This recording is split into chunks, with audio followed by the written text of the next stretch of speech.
Ito na yung minarinate natin na pork chop. Yan. 1 day sa ref ito na nakababad. Yan. I-barbecue natin today. For dinner.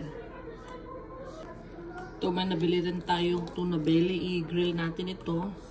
Together with the pork chop. Tapos magluluto tayo ng pinakbit mamaya. Yan. Para may gulay. Yan. Ito ready ng ating luluto yung pinakbet.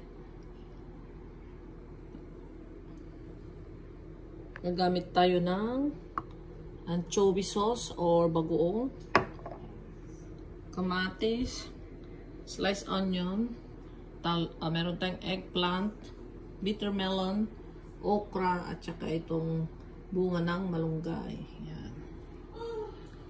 Yan, gumamit tayo ng anchovy sauce, tsaka itong olive oil, extra virgin olive oil na Kirkland.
Ng ating nilutong pinakbet.